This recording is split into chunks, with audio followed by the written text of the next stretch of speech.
요한복음 14장 1절부터 7절까지 말씀 우리 다 같이 한 음성으로 읽겠습니다. 너희는 마음에 근심하지 말라. 하나님을 믿으니 또 나를 믿어라. 내 아버지 집에 거할 곳이 많도다. 그렇지 않으면 너희에게 일렀으리라. 내가 너희를 위하여 거처를 예비하려 가노니 가서 너희를 위하여 거처를 예비하면 내가 다시 와서 너희를 내게로 영접하여 나 있는 곳에 너희도 있게 하리라.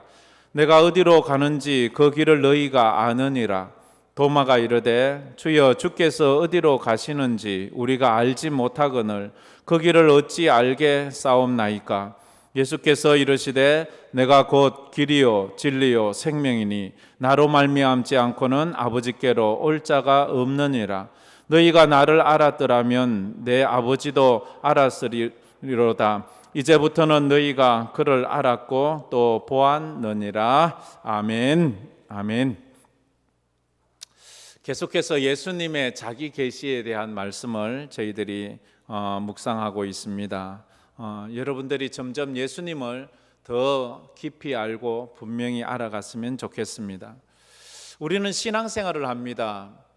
기독교인들은 우리 스스로를 이야기할 때 종교생활을 한다 말하지 않습니다. 우리는 신앙생활을 하는 사람들입니다. 신앙생활과 종교생활의 차이는 종교생활은 그냥 자기가 믿는 그 신에게서 위로나 받고 삶의 지혜나 얻는 것으로 그렇게 만족하는지 모르겠습니다.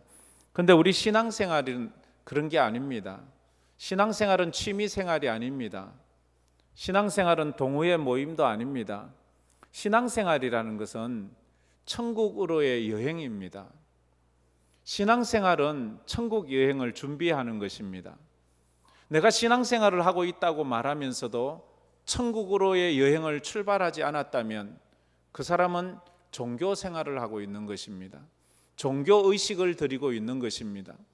종교의식을 드리고 있으면서 자기가 신앙생활을 한다고 착각하지 마십시오. 그것으로는 우리가 원래의 이 신앙의 목적에 도달할 수가 없습니다. 그래서 이 신앙생활은 이 땅의 삶을 목적으로 하지 않습니다. 신앙생활의 목적은 저 하늘나라 천국이 우리의 목적이고 목적지입니다. 우리는 저 천국을 향하여 나아가고 천국에 가기 위해서 우리는 신앙생활을 하고 있는 것입니다. 그래서 신앙이 깊어졌다는 말은 무엇인가 하면 내가 종교적 의식과 습관이 익숙해졌다는 것을 이야기하는 것이 아니고, 신앙이 깊어졌다는 것은 하늘나라에 대한 소망이 더 분명해진다는 것을 이야기합니다. 갈수록 하늘나라가 분명해지고 확실해지고 가까워지는 그런 믿음을 소유할 때 저분은 신앙이 깊어지는구나, 이렇게 알 수 있습니다. 우리는 가끔 이런 표현을 합니다. 나는 믿음이 약해졌어요. 믿음이 약해요. 믿음이 약한 이유가 뭡니까? 우리의 믿음이 약해지는 이유가 뭡니까? 내 삶이 힘들어서요? 내 몸에 질병이 생겼어요? 내 사업이 잘 이루어지지 않아서 우리가 믿음이 약해지는 겁니까? 그렇지 않습니다. 성경은 말합니다. 우리가 믿음이 약해지는 이유는 예수를 잘 몰라서 그러는 거예요. 예수를 분명히 안다면 우리의 믿음은 흔들리지 않습니다. 내가 어떤 어려운 환경에 처하고 어떤 고달픈 상황에서 눈물 흘리는 일이 있다 할지라도 우리의 믿음은 약해지지 않습니다. 욥이 그랬습니다. 욥에게서 마귀는 모든 것을 다 빼앗았습니다. 많은 재물도 빼앗아가고 10명의 자녀의 생명도 빼앗아갔습니다. 그리고 그의 명예도 빼앗아가고 그의 몸의 건강도 다 빼앗아갔습니다. 그러나 욥의 믿음은 흔들리지 않았습니다. 욥의 믿음은 더 견고해졌습니다. 신앙의 깊이는 예수를 아는 것과 비례합니다. 욥은 고백합니다. 주시니도 여호와시요 취하실지도 여호와시오니 여호와의 이름만 찬송 받으실지로다 라고 말했습니다. 제가 가끔 그런 표현을 하지요. 우리의 상황과 우리의 삶은 내가 예수 믿는 것과 전혀 상관이 없다고. 근데 우리는 가끔 내 삶과 예수 믿는 것을 연관시키려고 하여 내가 힘들면 예수 안 믿겠대요. 내가 피곤하면 예수 없대요. 내가 눈물 흘리면 예수님 이제 난 그만 믿겠대요. 예수 믿는 것과 내 삶의 환경은 아무 관계가 없습니다. 내 실패, 내 아픔, 내 눈물, 그거는 예수 믿는 거 관계가 없어요. 자식이 속 썩인다고 그것도 예수 믿는 거와 상관이 없어요. 마지막에 내가 죽는 것과도 예수 믿는 것과는 관계가 없습니다. 그래도 나는 예수를 믿습니다. 예수는 그런 것 때문에 믿는 게 아니고 예수는 천국의 소망을 가지고 믿는 그 믿음이기 때문입니다. 그래서 예수를 모르는 자는 구원받을 수가 없습니다. 구원의 길은 예수에게만 있기 때문입니다. 구원의 진리는 예수에게만 있기 때문입니다. 구원의 생명도 예수에게만 있기 때문입니다. 그래서 교회 다니는 것이 그것으로 만족하지 마세요. 교회 다니는 것이 중요하다고, 그것만 중요하다고 생각하지 마세요. 예수를 알고 예수를 믿는 게 진짜 중요한 것입니다. 그래서 우리는 물어봐야 됩니다. 내가 지금 가지고 있는 예수에 대한 믿음이 나를 천국으로 인도할 수 있는 믿음인가? 물어봐야 됩니다. 여러분이 지금 가지고 있는 그 믿음으로 여러분은 천국에 갈 믿음이 있습니까? 할렐루야! 이런 확신은 이야기를 해야 합니다. 가만히 생각해 보세요. 나는 지금 나의 믿음으로 천국 갈 수 있을까? 지금 나는 내가 가지고 있는 이 믿음이 이 코로나를 이겨낼 수 있을까? 이 자연재해를 이겨낼 수 있을까? 아니면 이런 환경 때문에 내가 가진 이 믿음으로 그냥 뒤로 쭉 미끄러지는 그런 연약한 믿음인가? 한번 물어보아야 됩니다. 내가 믿는 예수가 오늘 내 삶에 영향을 주어야 됩니다. 아무런 영향을 주지 못한다면, 코로나 시대 때 내가 버틸 수 있는 힘을 내 믿음이 주지 못한다면, 내가 여러 가지 삶에서 어려움이 왔을 때 내가 믿는 그 예수가 내게 힘을 주지 못한다면 그 믿음은 좀 의심해 보아야 됩니다. 여러분의 믿음을 사용하세요. 지금 사용하세요. 여러분이 눈물 흘리는 그 상황에서 여러분의 믿음을 사용해서 그 눈물 흘리는 상황을 믿음으로 이겨나가야 되는 것입니다. 만약 내가 은행 통장에 돈이 많이 있는데 내가 그것을 찾아 쓰지 않아요. 그래서 맨날 배고프다 말하고 힘들다 말해요. 아니, 자기 통장에 있는 돈 찾아 쓰면 되잖아요. 우리에게 하나님 주신 믿음이 있어요. 근데 우리는 힘들다 말을 하면서 왜 그 믿음을 사용하지 않아요? 왜 그 믿음을 쓰지 않아요? 두렵고 무섭고 불안하고 이럴 때 주님의 주신 그 믿음을 쓰세요. 두려워하지 마라, 놀라지 말라, 내가 너와 함께 한다. 이 말씀의 믿음을 붙잡아 그 믿음을 사용하세요. 그런데도 그 믿음을 사용하지 않는 건 무슨 연고예요? 우리의 믿음이 오늘 나의 삶을 지탱하는 능력이 있어야 합니다.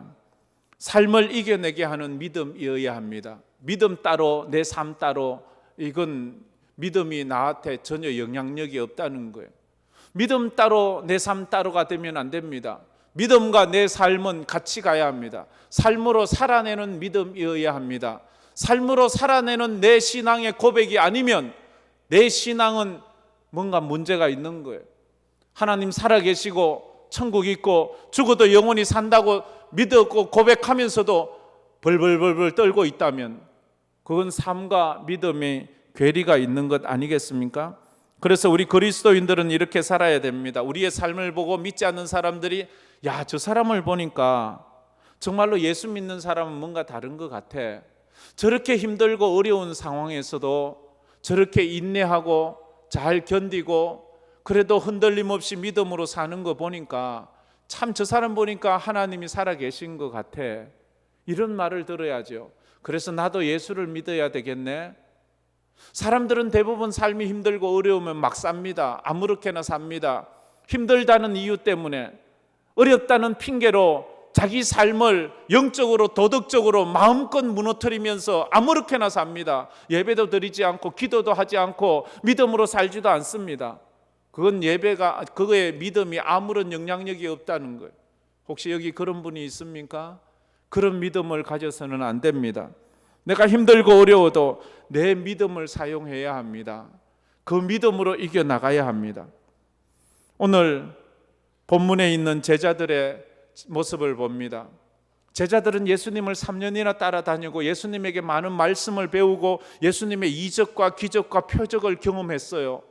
죽은 나사로가 살아나고 오병이에 의해 기적, 풍랑을 잔잔케 하고 그 나병을 깨끗게 하고 안전병이를 일으키는 놀라운 이적들을 보았어요.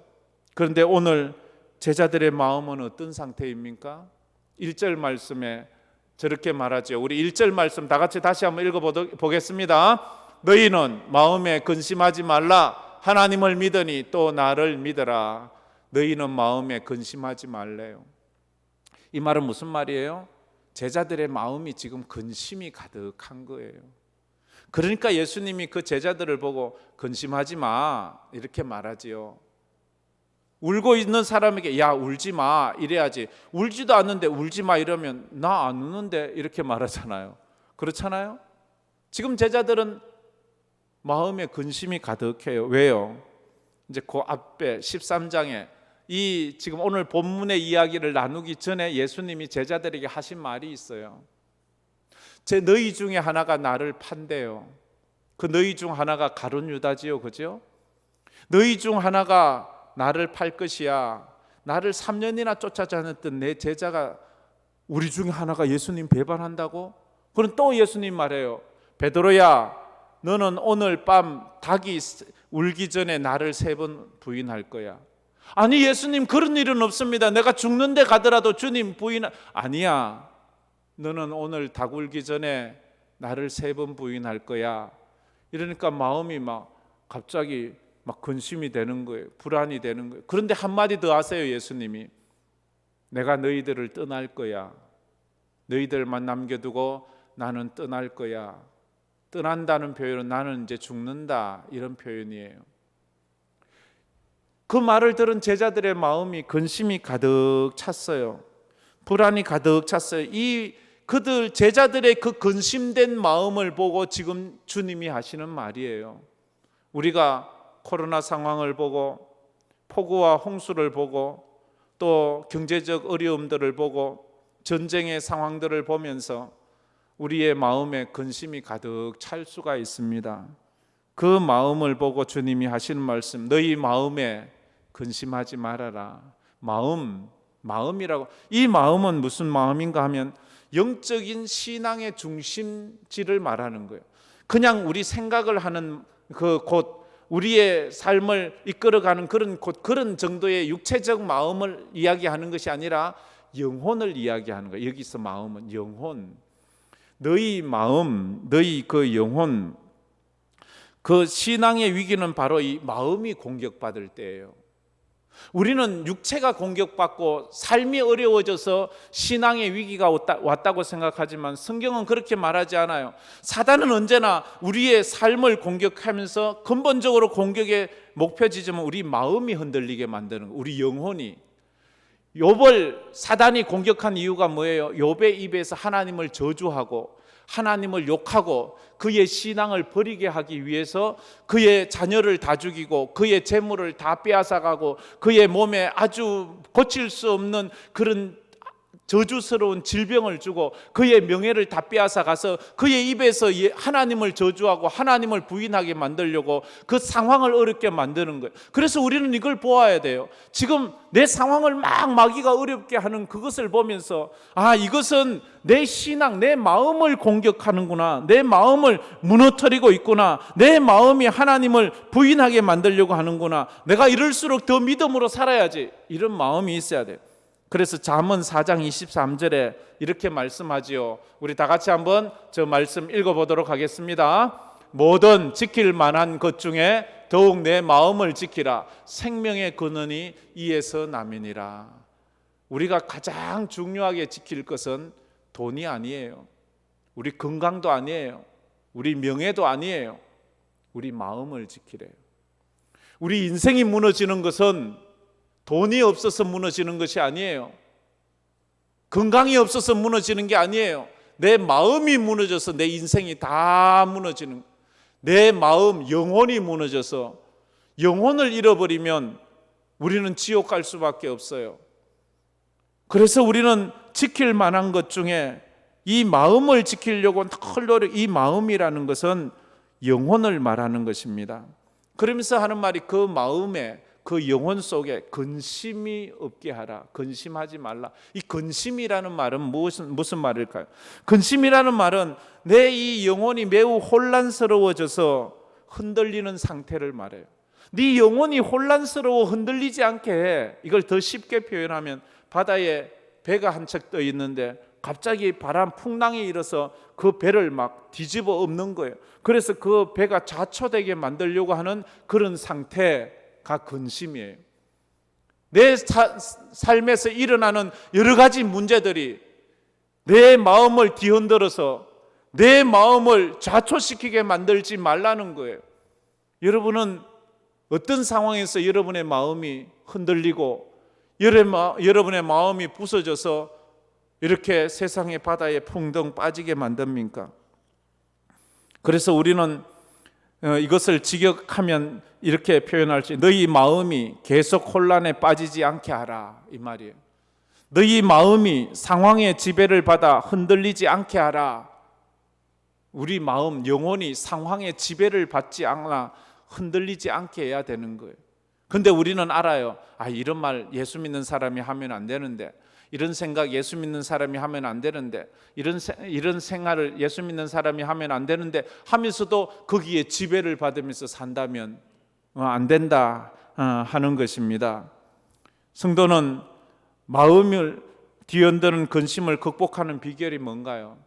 이렇게 말하죠. 너희는 마음에 근심하지 말라. 하나님을 믿으니 또 나를 믿어라. 마음의 근심을 없애는 것은 하나님을 믿고 예수님을 믿는 그것이 유일한 방법이다. 그렇게 말을 하고 있어요. 지금 여러분들의 마음은 무엇이 주장하고 있습니까? 근심입니까? 불안입니까? 막연한 불안함입니까? 근데 그래서 예배를 드리는 것 아니에요? 예배를 드리면서 여러분 마음에 있는 불안과 염려와 근심을 다 내려놓으세요. 수고하고 무거운 짐진 자들아 다 내게로 오라. 내가 너희를 쉬게 하리라. 주님 말해서 주님 앞에 다 내놓으세요. 그리고 그걸 놔두고 가세요. 어떤 사람 내놓았다가 갈 때 다시 주스 담아서 가요. 그러지 마시고 다 내어놓고 그 마음의 평안을 누리며 가야 돼요. 예수님은 왜 근심하지 말고 하나님과 예수님을 믿으라고 하셨습니까? 그것은 6절 말씀이에요. 6절 말씀에 이렇게 예수님이 말했지요. 우리 다 같이 한번 6절 말씀 읽어보겠습니다. 예수께서 이르시되 내가 곧 길이요 진리요 생명이니 나로 말미암지 않고는 아버지께로 올 자가 없느니라. 예수님이 길이기 때문에, 예수님이 진리이기 때문에, 예수님이 생명이기 때문에 근심하지 말래요. 하나님을 믿으래요. 이 말은 길과 진리와 생명. 지금까지 예수님은 자기 자신을 표현할 때 한 가지로 나는 이다라는 표현을 했어요. 근데 오늘 본문은 세 가지로 말해요. 나는 길이다, 나는 진리이다, 나는 생명이다 라고 했어요. 나는 이다라는 표현, 헬라어로 에고 에임인데 이것을 우리는 잘 알죠. 나는 이다라는 뜻은 무슨 뜻인가 하면 나는 스스로 있는 자다라는 뜻이에요. 나는 스스로 존재하는, 나는 누군가에 의해서 만들어진 창조물도 아니고 나는 누군가에 의해서 만들어진 우상도 아니고 나는 스스로 있는 자라는 거예요. 스스로 있는 자는 단 한 유일한 존재밖에 없어요. 뭐예요? 하나님밖에는 없다 하는 것입니다. 그래서 나는 이다라는 이 표현이 구약에 모세에게 주었던 하나님의 이름과 동일하다고 제가 거듭 말씀드리고 있습니다. 모세에게 하나님은 자기를 나는 스스로 있는 자다, 나의 이름을 여호와라 하라 이렇게 말. 스스로 있는 자라는 뜻은 여호와라는 뜻. 여호와는 하나님의 이름이에요. 나는 이다라는 뜻이에요. 그러면 예수님도 나는 이다, 하나님도 구약에서 여호와도 나는 이다. 그럼 무슨 뜻이에요? 예수님이 여호와라는 말이에요. 예수님이 하나님이라는 그런 뜻을 가지고 있습니다. 나와 아버지는 하나이다 라는 그런 뜻이지요. 그래서 길과 진리와 이 생명은 예수님의 하나님으로서의 속성을 대표하는 것입니다. 예수님께서 내가 길이다, 진리다, 생명이다 하는 것은 내가 하나님이다 라는 것을 나타내는 거예요. 그리고 구원자로서의 사명을 가장 잘 나타내는 말이기도 합니다. 이 말 앞에 헬라어 정관사 해가 붙어 있습니다. 영어로 말하면 정관사 더입니다. 정관사 더가 붙으면 유일한 존재라는 뜻이에요. 그것은 하나라는 거예요. 여럿 중에 하나가 아니고 그건 오직 그 하나 유일한 존재라는 거예요. 그처럼 예수는 세상에서 여러 길 중에 하나가 아니고 오직 유일한 길이에요. 여러 진리 중에 한 진리가 아니고 유일한 하나의 진리라는 거예요. 여러 생명 중에 하나가 아니라 예수님은 유일한 생명이시다 하는 것을 이야기해요. 그래서 이 길과 진리와 생명은 이렇게 설명할 수 있어요. 길이란 예수는 목적지를 알리는 이정표가 아니에요. 예수는 길 자체예요. 구원의 길 자체예요. 진리의 길 자체예요. 구원으로 인도하는 길이 아니고 구원의 길이에요. 구원 자체란 말이에요. 진리라는 것은, 예수님이 진리라는 것은 진리를 가르치는 선생이나 랍비가 아니에요. 예수님은 예수님 자체가 진리예요. 진리가 뭐예요? 진리란 주님의 말씀이에요. 말씀이 진리예요. 그 말씀이 바로 예수님이에요. 자기 자신이 진리인 거예요. 예수님은 생명이라고 했어요. 예수님은 그 생명을 나누어주는 사람이 아니에요. 예수님 자기 자신이 생명이에요. 그래서 나는 생명의 떡이다. 나를 먹어라. 나를 마셔라. 이렇게 말하지요. 너희들은 나를 통하여 생명을 배우라. 이렇게 말하지 않습니다. 자기가 그렇게 생명이다 하는 것을 말씀합니다. 예수님은 자신을 길이요 진리요 생명이라 한다는 것은 다시 말해서 자기가 하나님이다 라는 것을 말합니다. 이 진리를 깨닫기를 주의 이름으로 축복합니다. 이게 깨달아져야 돼요. 이게 믿어져야 돼요. 그래서 주님은 요한복음 10장 30절에 이렇게 말씀을 하셨습니다. 다 같이 읽겠습니다. 나와 아버지는 하나이니라 하신대. 아멘. 예수님이 나는 예수님이잖아요. 아버지는 하나님이, 나와 예수님과 하나님은 하나예요. 그래서 우리는 삼위일체 하나님을 믿어요. 성부 하나님, 성자 예수님, 성령 하나님. 성부, 성자, 성령은 세 분 하나님이면서 한 분 하나님이세요. 이분들은 능력이, 지위가 동등하고 능력이 동등해요. 모든 것에서 똑같아요. 뭐 성부 하나님이 더 우선되고 성자는 다음이고 성령, 그게 아니에요. 성부, 성자, 성령은 우리가 똑같다는 것을, 삼위일체 하나님을 믿어요. 그래서 우리의 이 믿음은 우리가 논리로 이해될 수 없는 거예요. 믿음으로만 이해될 수 있는 그런 거예요. 예수님이 그래서 자기는 하나님이다 라고 말씀을 하고 있는 것입니다. 세 번째로, 그래서 우리가 예수님께서 하나님이심을 믿어야 합니다. 여러분이 예수님이 하나님이심을 믿으시는 은혜가 있기를 주의 이름으로 축복합니다. 이게 믿어져야 돼요. 오늘 말씀에서. 그래서 주님은 말했지요. 6절에 나로 말미암지 않고는 아버지께로 올 자가 없다. 왜? 내가 길이고 내가 진리고 내가 생명이니까 나로 말미암지 않고는 아버지 하나님께 갈 수가 없다. 나로 말미암지 않는단 말은 나를 통하지 않고는 이런 뜻을 가지고 있죠. 길이신 예수를 통하지 않고는 하나님께로 나아갈 수 없습니다. 진리이신 예수님을 통하지 않고는 우리는 하나님을 알 수가 없습니다. 생명이신 예수님을 통하지 않고는 우리는 영생을 얻을 수가 없습니다. 그러므로 예수를 모르는 자는 구원을 받을 수가 없습니다. 예수를 모른다는 것은 구원의 길을 모르는 것이기 때문입니다. 예수를 모른다는 것은 구원의 진리를 모르기 때문입니다. 예수님을 모른다는 것은 구원의 생명을 알지 못한다는 것이기 때문입니다. 그러기에 그런 사람은 구원을 받을 수가 없다 하는 것입니다. 교회 다니는 것이 중요한 것이 아니라, 재차 말하지만 예수를 믿고 예수를 아는 것이 중요합니다. 요한복음 1장 1절에 태초에 말씀이 계시니라, 이 말씀이 하나님과 함께 계셨으니 이 말씀은 곧 하나님이시니라 말해서, 태초의 말씀, 태초에 천지 창조 때도 말씀이 계셨어요. 말씀으로 세상을 창조하셨어요. 이 말씀이 누구예요? 예수님이잖아요. 말씀이 우리 가운데 거하심에 하나님의 독생자의 영광이 우리 가운데 임하고 은혜와 진리가 이 말씀은 진리이고 진리의 말씀이 곧 우리 가운데 임한 독생자 예수 그리스도라고 말합니다. 그러면서 요한복음 1장 12절에 영접하는 자 곧 그 이름을 믿는 자들에게 하나님의 자녀가 되는 권세를 주셨으니, 이 이름, 예수의 이름을 믿는 자가 하나님의 자녀가 될 수 있다 하는 것입니다. 그래서 오늘 우리가 읽지는 않았지만 요한복음 14장 9절에 보면 예수님은 이렇게 말씀했습니다. 우리 다 같이 읽어보도록 하겠습니다.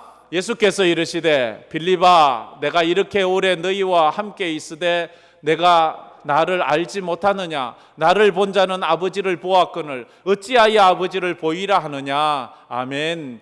예수님이 빌립은 예수님의 12제자 중 한 사람이잖아요. 그 빌립이 예수님께 예수님 우리에게 하나님을 좀 보여주세요. 우리에게 천국을 보여주세요. 그렇게 말할 때 예수님이 빌립아 네가 나와 함께 3년을 넘게 따라다니지 않았느냐? 내게서 떡 얻어먹고 이적과 기적과 표적을 다 보지 않았느냐? 나에게 말씀을 들었는데 네가 나를 보고도 아버지를 보이라 하느냐? 나를 본 자는 아버지를 보았거늘 이래 말해요. 우리에게 말하면 아니 아무 집사야 네가 10년 20년 평생을 예수 믿었는데 하나님을 보여달라고? 하나님이 어떤 분인지 가르쳐 달라고? 그럼 너 지금까지 뭘 배웠니? 나를 본 자는 아버지를 보았거늘 우리는 기도해야 주여 내 영안을 열어주옵소서. 내 영의 길을 열어주옵소서. 그래서 예수가 하나님임이 보여지게 하시고 믿어지게 하여 주시옵소서. 우리가 이 기도를 드려야 돼요. 이게 안 되면 지금까지 나는 종교 생활을 한 거예요. 신앙생활을 하세요. 천국으로 여행을 떠나세요. 천국의 여행을 준비를 하세요. 그냥 교회 와서 위로나 받고 교회 와서 사람 만나서 즐거움만 하고 가려고 하지 마세요. 그건 종교생활이에요. 신앙생활을 하세요. 영생 얻는 영원한 생명을 소유하는 믿음의 삶을 살아가야 된다 하는 것입니다. 그래서 요한복음 10장 30절에 나와 아버지는 하나이니라 말했습니다. 여러분 사람이 왜 죽는지 아십니까? 우리 중에 안 죽을 사람 혹시 있나요? 나는 안 죽을 거야. 소망이지요. 그러나 우리는 다 압니다. 우리는 다 죽는다는 것을. 의사들은 말합니다. 사람이 왜 죽는냐에 대해서 병에 걸려 죽는데요. 사고가 나서 죽는데요. 나이가 많아 기력이 쇠해서 죽는데요. 근데 성경은 그렇게 말하지 않습니다. 사람이 왜 죽느냐? 사람이 죽는 이유는 죄 때문에 죽는다고 말합니다. 죄를 지어서 죽는다고 말합니다. 그러면 죄 없으면 사람이 죽지 않는다는 말이에요.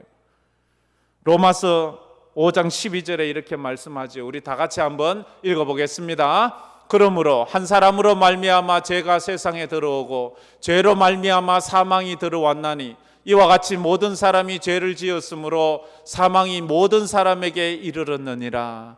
저기서 한 사람은 누구예요? 아담을 말하잖아요. 그렇죠? 아담이 하나님 앞에 범죄해서 죄가 들어오고 그 아담의 후손, 아담의 피를 이어받은 모든 인류는 태어나면서 이 죄를 갖고 태어나서 죽음의 씨앗을 가지고 태어나 우리는 죽음으로 치닫고 있지 않습니까? 그래서 우리는 죄 때문에 죽는 거예요. 예수님은 이 땅에 죄 없는 사람으로 태어나셨습니다. 그래서 예수님은 남자와 여자 사이에 태어난 사람이 아니고 성령으로 동정녀 마리아에게 처녀의 몸에 잉태되어 죄 없는 사람으로 태어났습니다. 죄가 없다는 말은 죽지 않는다는 말이에요. 죽을 수 없는 거예요. 죄가 없으니까. 죽음은 죄 때문에 죽으니까. 그래서 예수님은 죽을 수 없는 사람으로 이 땅에 오셨어요. 근데 예수님이 십자가에서 죽으셨어요. 왜? 자기 죄 때문에. 자기는 죄가 없잖아요. 자기 죄 때문이 아니라 내 죄 때문에, 여러분의 죄 때문에. 예수님은 그래서 죽을 수 없는 예수님이 우리를 위해서 죽어주셨어요. 그래서 예수는 자기 죄 때문이 아니라 우리 죄 때문에 죽었다면, 반대로 말하면 이런 말이에요. 예수가 내 죄 때문에 죽으셨다면, 자기 죄 때문이 아니라면, 그러면 예수의 생명이 있잖아요. 영생의 생명이 있잖아요. 예수님은 내가 죽을 이 육신을 위해서 대신 죽어주고 예수의 영생의 생명을 내게 주신 거예요. 그래서 예수를 믿으면 예수의 생명을 내가 얻을 수 있어 영생을 얻는 거예요. 그래서 모든 요즘 설교의 마지막 결론을 내가 요한복음 3장 16절로 하고 있지 않습니까? 요한복음 3장 16절은 저렇습니다. 우리 다 같이 암송했으면 좋겠어요. 다 같이 읽겠습니다. 하나님이 세상을 이처럼 사랑하사 독생자를 주셨으니 이는 그를 믿는 자마다 멸망하지 않고 영생을 얻게 하려 하심이라. 독생자가 누구예요? 예수님이잖아요. 예수님을 믿는 자는 영생을 얻는데요. 영원한 생명. 영원한 생명은 죄 없는 자만 가지는 거예요. 그런데 예수님이 우리를 위해서 죽어주셨기 때문에 우리 죄가 사라지고 우리는 예수님의 그 의 때문에 영생을 누릴 수 있게 되었다 하는 것입니다. 그래서 예수께서 우리에게 주신 이 은혜를 우리가 기억해야 돼요. 예수께서 유일한 구원의 길이고 구원의 진리고 구원의 생명이 되심을 믿는다면 이제 내 영혼을 뒤흔드는 염려와 근심을 할 필요가 없는 거예요. 그래서 오늘 요한복음 14장 1절부터 3절까지 우리가 믿음으로 말씀을 생각하면서 다시 한번 읽어보도록 하겠습니다. 다시 한번 읽겠습니다. 너희는 마음에 근심하지 말라. 하나님을 믿으니 또 나를 믿어라.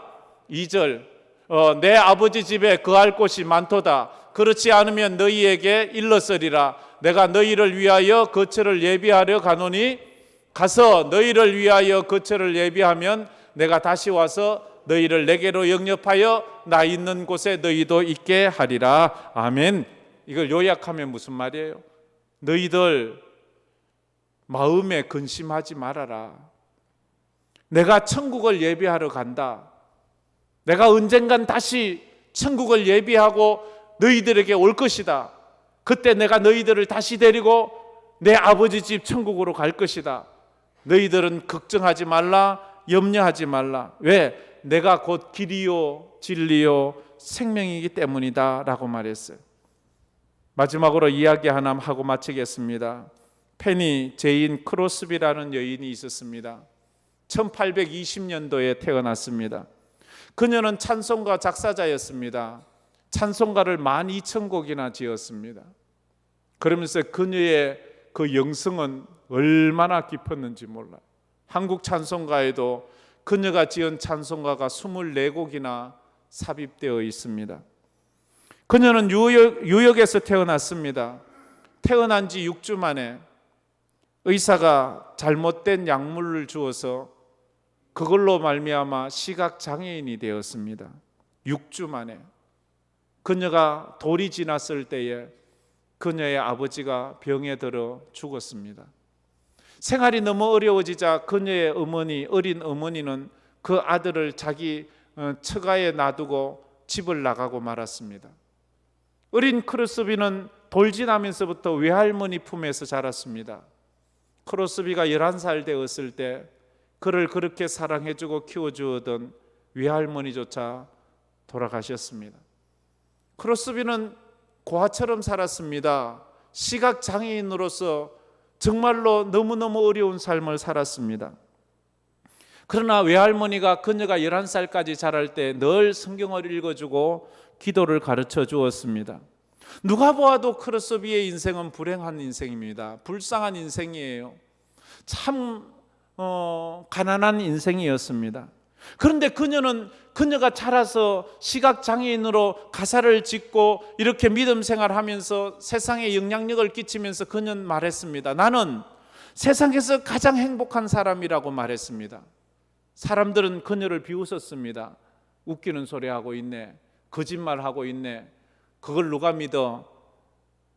어느 기자가 그래서 그녀에게 물었습니다. 어떻게 당신은 시각장애인임에도 그렇게 행복하다고 말할 수 있습니까? 당신의 눈을 멀게 한 그 의사를 미워하지는 않습니까? 어떻게 그 의사를 용서했다고 말할 수 있습니까? 그러자 이 크로스비 여사는 손을 저으면서 하는 말이 그 의사를 비난하지 마세요. 만약 그 의사를 내가 다시 만난다면 이 세상에서 가장 놀랍고 귀한 선물을 내게 주셔서 감사하다고 제가 말할 거예요. 이런 말을 하는 거예요. 만약 그 의사, 내 눈을 멀게 한 그 의사를 내가 다시 만난다면 멱살을 끄집어잡고 막 따질 것 같은 우리의 마음인데 그는 하는 말이 당신이 내게 가장 귀한 선물을 주어서 감사하다고 말할 거예요. 이렇게 말하는 거예요. 그래서 기자가 가만 너무 어이가 없어서 멍하니 있는데 저에게 이 진리를 가르쳐 준 분이 저의 외할머니예요. 외할머니가 저에게 이런 말을 하셨어요. 크로스비야, 하나님께서는 언제나 너에게 가장 좋은 것을 주신단다. 크로스비야, 하나님은 언제나 너에게 가장 좋은 것을 주신단다. 어려서는 이 말을 깨닫지 못했지만 그가 자라서 믿음이 깊어지고 찬송가 가사를 쓰면서 깨달았다는 거예요. 그가 하는 말이 하나님은 내게 그렇게 하셨다는 것을 저는 깨닫게 되었어요. 뭐 어떻게 했다는, 하나님이 내게 가장 좋은 것을 주셨다는 것을 깨달았다는 거예요. 내가 장님이 된 것도 내가 어려서는 이해할 수 없었지만 예수를 만나고 난 이후에 내가 장님이 됨으로 말미암아 영적인 눈이 뜨여 예수님을 만나 천국의 소망을 가지고 이렇게 행복할 수 있었던 것은 내가 장님이 될 수 있었던, 하나님이 내게 가장 좋은 것을 주셨다는 것을 그제야 깨달았다, 그렇게 말하는 거예요. 그러면서 그녀가 또 기자에게 한 말이 이 말이에요. 만일 당신이 나보다 더 행복한 사람을 찾는다면 그 사람을 제게 보여주세요. 나보다 더 행복한 사람을 당신이 만난다면 그 사람을 내게 보여주세요. 나의 행복의 잔은 항상 넘치고 있으니까요. 크로스비 여사는 하나님과 동행하는 그런 행복한 삶을 이렇게 노래했습니다. 예수로 나의 구주 삼고 성령과 피로써 거듭나니. 우리 이 찬양 한번 부르면서 우리 나갈 테인데, 이번 주에는 여러분 매일 이 찬양을 우리 성도들 많이 좀 불렀으면 좋겠어요. 그러면서 오늘 이 주신 말씀으로 또 힘을 내는 한 주간이 되시기를 바랍니다. 가사를 생각하면서 한번 생각해. 예수를 나의 구주 삼고 성령과 피로써 거듭나니 이 세상에서 내 영혼이 하늘의 영광 누리도다. 이것이 나의 간증이요, 이것이 나의 간증이요, 이것이 나의 찬송일세. 나 사는 동안 끊임없이 구주를 찬송하리로다. 온전히 주께 맡긴 내 영, 사랑의 음성을 듣는 중에 천사들 왕래하는 것과 하늘의 영광 보리로다. 이것이 나의 간증입니다. 이것이 나의 간증이요, 이것이 나의 찬송일세. 나 사는 동안 끊임없이 구주를 찬송하리로다. 주 안에 기쁨 누림으로 마음의 풍랑이 잔잔하니 세상과 나는 간 곳 없고 구속한 주만 보이도다. 이것이 나의 간증이요, 이것이 나의 찬송일세. 나 사는 동안 끊임없이 구주를 찬송하리로다. 이것이 나의 간증이요, 이것이 나의 간증이요, 이것이 나의 찬송일세. 나 사는 동안 끊임없이 구주를 찬송하리로다.